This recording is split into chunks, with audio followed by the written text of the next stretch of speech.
is no is it's so different when you're actually there, when you're really experiencing it. Just the same thing that they say about fighting. Like, you have you processed it all?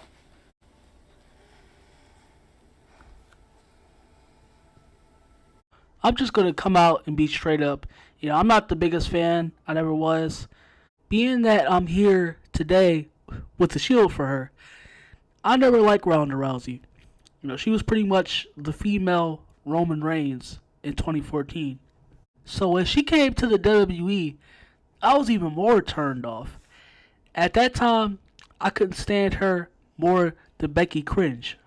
But I'm still not gonna bitch and bias and try to sit here and try to pretend as if Ronda isn't talented and she's a superstar.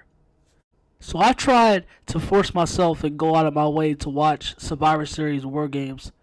And of course it became unbearable. Couldn't even finish the first match. And I see a bit of tension around the Ronda Rousey and Shotzi match. And apparently, during the match where Shotzi tried to attempt a DDT, apparently there was a botch that had occurred there.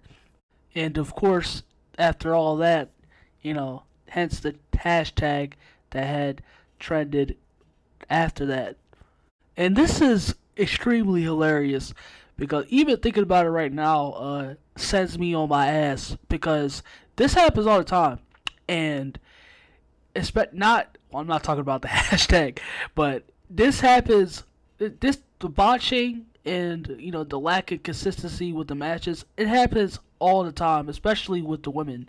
And Ronda Rousey, for damn sure, is not the cause of it. Obviously, not Ronda's fault, it being that Shotzi also is in that indie midget camp. And it just really just goes to show you that Triple H, even though, why the continuous mistakes, and he'll even let as many botches go on untouched because of him still trying to get that indie, that big budgeted clown circus type of wrestling on the big stage.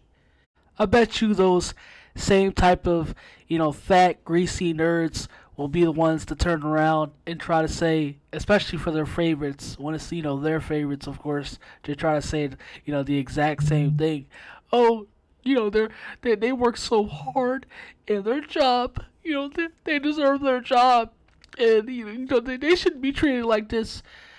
Like I said, I don't like Ronda, but I gotta say that that's pretty shitty. And still, that's a person that I definitely do think about that. And she has a job. This is her job, and she has to provide and contribute, and also to want it for her her family, her husband, and her children. And she has to think about them, and for sure. And you have a bunch of loser heathens that just want to go out and just talk recklessly talk shit and try to get her just bring that type of ignorance and display that. And it's ridiculous when she's not even at the fault at hand. I feel like Ronda, oh, definitely for sure. I feel like if it was the right moves and the right booking, especially a little bit, that she would probably have to work on a little more too within the charisma and her personality. With that being a heel also as well, a few other touches, she could definitely benefit.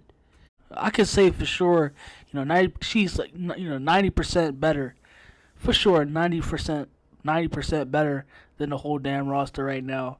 When it comes to she's obviously legit more so in the ring than everybody, and obviously besides having personality, a bit of charisma, she obviously can work on that. And being legit in the ring, she's like the female Brock Lesnar. If WWE was capable of being how it was, even back then, she would probably definitely, if they had the right people, of course, I would definitely, she would definitely be one of the ones to benefit at the top. She did nothing wrong, and the scrutiny, the unnecessary scrutiny, obviously, it doesn't need to be, that deep, of course, and displayed like it's being for the last 4 days, like it's been. So, but obviously, you know, you have the wrestling space, one of the most toxic, especially now, one of the most toxic spaces, especially Twitter. Ugh. But I'm gonna end it right there, and stay blessed. I'm working on another project, and I'm gonna see y'all later. Stay blessed, y'all. Enjoy the rest of y'all night, and stay blessed.